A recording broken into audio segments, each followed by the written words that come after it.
Bendiciones, que el Señor les bendiga grandemente a cada uno de ustedes. Nuevamente esta semana seguimos aprendiendo más de la palabra del Señor y en esta clase de hermenéutica, cómo, cómo interpretar la palabra de Dios, usar diferentes herramientas que nos van a ayudar a hacer esa tarea. Y vamos un poquito más de la mitad de esta clase y espero que hasta aquí todo esté yendo bien. La semana pasada estuvimos mirando este tema acerca de un poco de la historia de la Biblia y cómo el sacrificio de diferentes hombres que sacrificaron, ¿no? Para que pudiéramos tener la Biblia al alcance, que la pudiéramos tener enfrente de nosotros y poder hacer esta tarea de interpretación, de poder nosotros dedicar el tiempo para poder interpretar la palabra de Dios. Y vamos a seguir hablando un poco más de estos temas que son interesantes. Y ahora esta semana vamos a estar hablando de la unidad de la Biblia. Amén. Algunos han resumido la Biblia en diferentes categorías y se podría decir creación, la caída, el rescate y luego la restauración. A veces están redactados de diferente manera, en diferentes órdenes, pero básicamente sería un resumen de la Biblia. Pero ¿de qué manera pudiéramos decir que la unidad es, cómo podemos decir que la Biblia está unida, ¿verdad? Y hay tanta diversidad y vamos a hablar un poco de la diversidad de la Biblia, pero ¿cómo pasa esto? ¿Cómo podemos decir que la Biblia tiene unidad entre ella misma? Miramos en la palabra de Dios como un pueblo perdido y sin esperanza, que no puede rescatarse a sí mismo, puede ser rescatado de la pena del pecado por el que vino a salvarnos.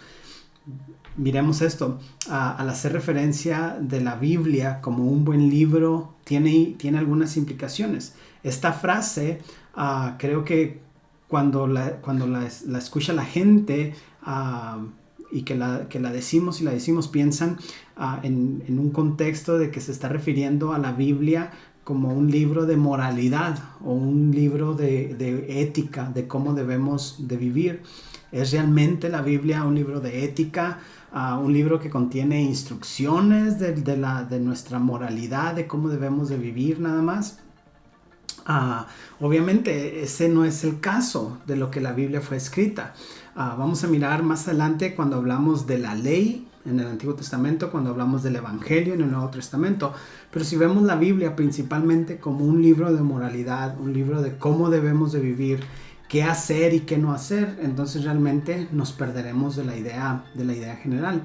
El punto de la ley del Antiguo Testamento es llevarnos a Cristo. Cuando se confronta con la santidad de Dios, que se encuentra en la ley, específicamente la ley moral, algo sucede en el lector.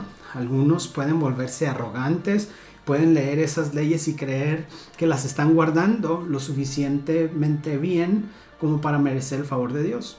Un ejemplo de esto es el fariseo. Sería un ejemplo donde se para en la esquina y en la calle y ora agradecido a Dios, que no es como uno de los pecadores, como uno de los que recolectan impuestos. Se creía mayor a los demás porque según él estaba obedeciendo a la ley, y si obedecía a la ley tenía el favor de Dios. Una manera equivocada de mirar las cosas, ¿no? La ley también puede producir una carga tremenda. Cuando nos enfrentamos a los mandamientos morales de Dios, no tardamos mucho en darnos cuenta de que no podemos vivir de acuerdo con los mandamientos de Dios. Es imposible. Entonces miramos que el propósito principal de la palabra de Dios, de la Biblia, no es solamente la moralidad o cómo debemos de vivir, o qué hacer o qué no hacer. Va algo más allá. Que si encerramos la Biblia a solamente esto, nos vamos a perder nuevamente, nos vamos a perder de la idea general de lo que la Biblia está diciendo. Ahora, tampoco no queremos decir que la obediencia no es importante. Claro que sí, que la obediencia es importante, y claro que sí debemos de tomar en cuenta los mandamientos de Dios y las instrucciones que Dios nos da para el día a día, cómo debemos de vivir. Pero la Biblia todavía nos quiere llevar aún todavía más allá. de lo que encierra solamente esto. Si tú tratas de seguir la Biblia solamente como un libro de leyes, de mandamientos, pueden suceder dos cosas. Te volverás arrogante, pensando que eres lo suficientemente obediente como para ganarte el favor de Dios. O la segunda es de que te vas a sentir tan cargado y tan presionado porque te vas a dar cuenta que no eres lo suficientemente bueno para ganarte el favor de Dios. El propósito de los mandamientos en las Escrituras es llevarnos a Cristo. Y si recuerdas el progreso del peregrino, cuando un cristiano cuando Cristo estaba en la cruz, su carga se cayó y rodó para abajo hasta el sepulcro para nunca más ser visto. Aquí es donde se conduce la historia de las Escrituras. Jesús en la cruz, muriendo por nuestros pecados, después baja al sepulcro, pero miramos que Jesús resucita. Amén. Esa culminación de lo que era el Antiguo Testamento, ahora lo miramos en nuestro Señor Jesucristo, que Él nos viene a dar un nuevo mandamiento, un nuevo pacto con sus hijos, de que podamos mirarlo a Él. Algo que aprendimos la semana pasada durante la Reforma es de que los reformadores querían poner la Biblia en las manos de la gente y creían que la Biblia era lo suficientemente clara para enseñarnos lo que Dios quería hablar. Lutero discute con este famoso teólogo Erasmo y Lutero le dijo: el Espíritu Santo no es escéptico y las cosas que han escrito en nuestros corazones no son dudas ni opiniones, sino afirmaciones más navegantes y más ciertas que el sentido de la vida misma. Erasmo dice que Lutero no puede saber si su interpretación es verdadera porque no provino de un intérprete infalible como el Papa. Obviamente Erasmo era de la tradición católica y Lutero era un reformador, y había este conflicto donde Lutero decía: cualquier persona puede interpretar la palabra de Dios. ¿Por qué? Porque tiene el Espíritu Santo, y el Espíritu Santo es el que inspiró a los escritores. Entonces ese mismo Espíritu Santo lo tienen todos los creyentes, y esta es la razón por la que cada creyente puede interpretar la Biblia. Y Erasmus decía que no, que solamente un intérprete infalible como el Papa era el que podía realmente dar una interpretación verdadera.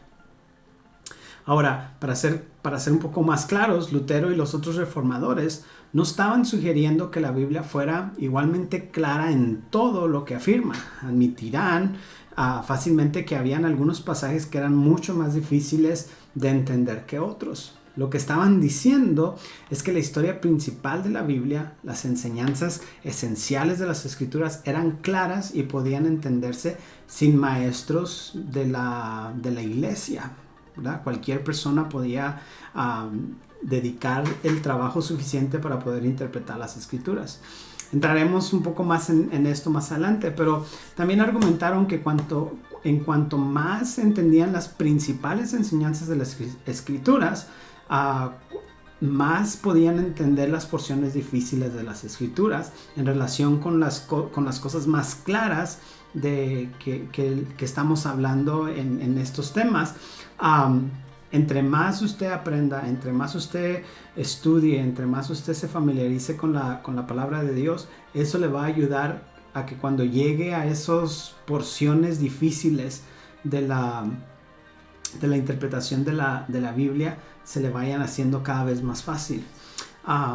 Hay una palabra que se llama perspicuidad de las Escrituras, que simplemente esta palabra significa la claridad de las Escrituras.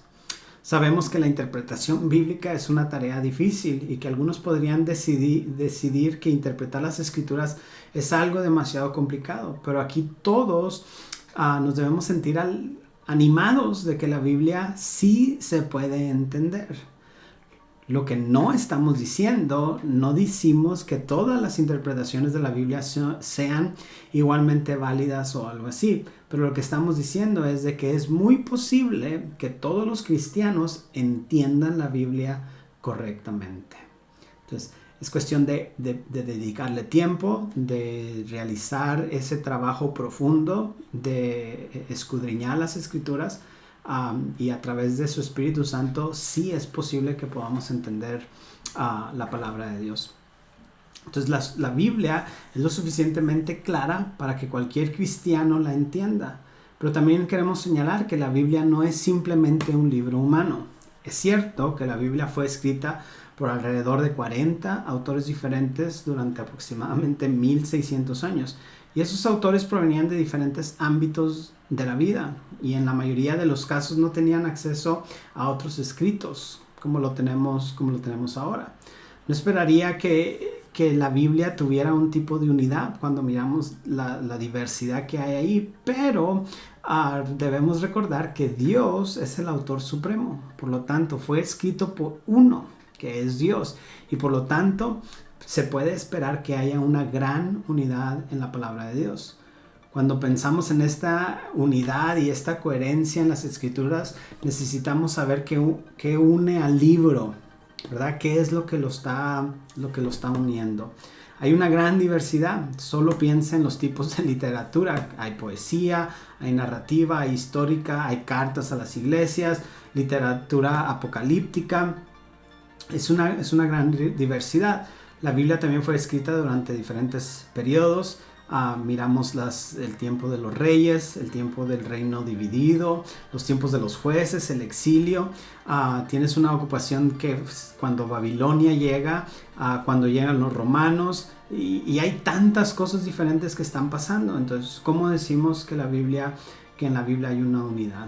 Vamos a usar un ejemplo. En el libro de Lucas, capítulo 24, versículos del 44 al 47, cuando Jesús se aparece a los discípulos después de la resurrección, leemos esto. Entonces les dijo: estas son mis palabras que les hablé cuando aún estaba con vosotros, para que todo lo que está escrito acerca de mí en la ley de Moisés y los profetas y los salmos deben cumplirse.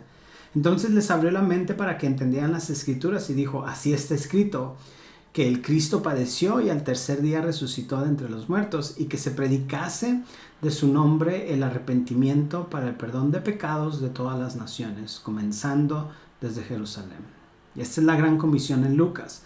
Pero quiero que noten lo que Jesús dice aquí sobre la unidad de las Escrituras. Note lo que Jesús dice y les recuerda de su enseñanza durante su ministerio, y que todo lo que está escrito en el Antiguo Testamento acerca de Jesús se debía cumplir.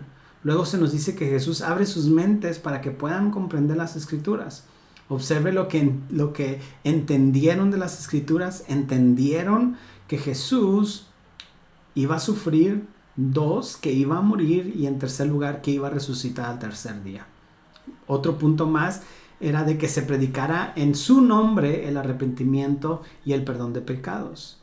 Que este mensaje debería llegar a todas las naciones a partir de donde estaban, que era Jerusalén.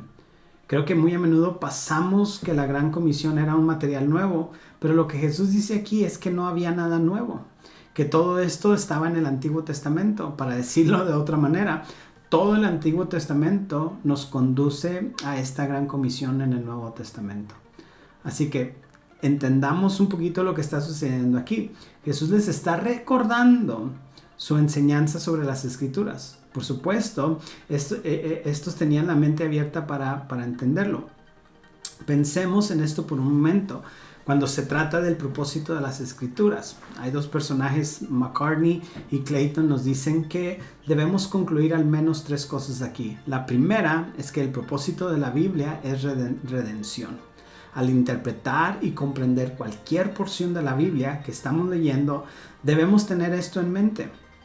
El propósito de la Biblia es la redención. El tema principal es la redención de Dios y de su pueblo. Y Dios logra esto en la historia de la Biblia. Por lo menos la Biblia es un libro histórico que abarca tanto tiempo. Debemos mirar también el lugar, y siguiendo con esto vamos aquí en el enfoque supremo de que toda la historia de la redención es Jesucristo mismo.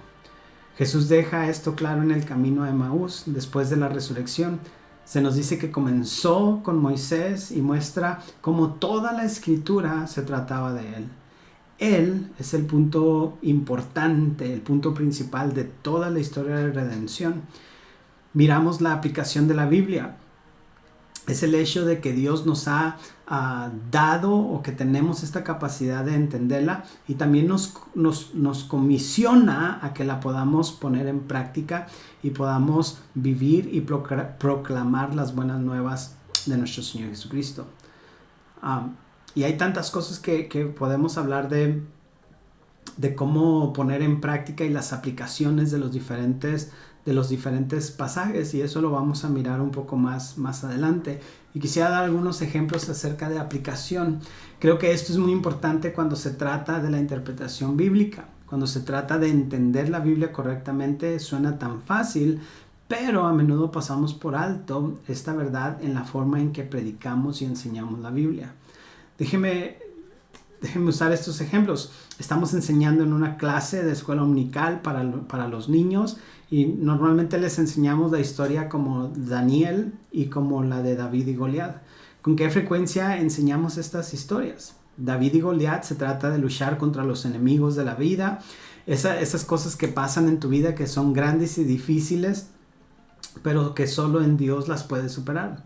Daniel, miramos que era un hombre fiel y debemos atrevernos a ser como Daniel. Pero si la Biblia es una historia de redentora a través de la historia, entonces significa que estas historias deberían encajar dentro de este tema. Cuando enseñamos solamente que David está venciendo al gigante y que de esa manera nosotros podemos vencer los problemas grandes de la vida, en realidad no les estamos enseñando acerca de Jesús. Cuando les enseñamos que debemos de ser como Daniel y que debemos de orar más, en realidad no les estamos enseñando que Jesús es el centro de todas las cosas.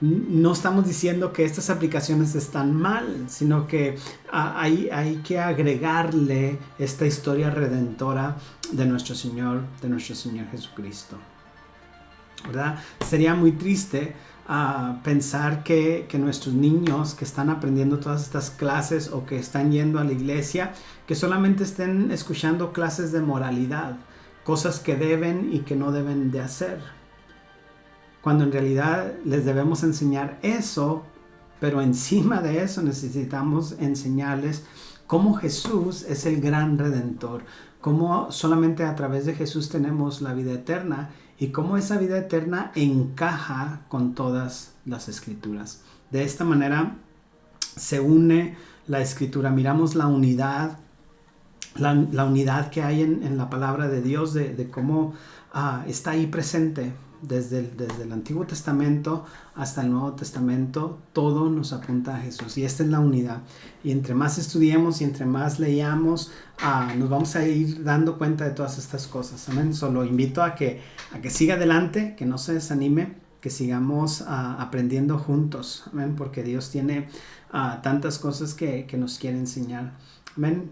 Sigan adelante, sigan con sus lecturas, con sus tareas, y espero que esto les pueda ser de edificación para sus vidas. Que el Señor les bendiga.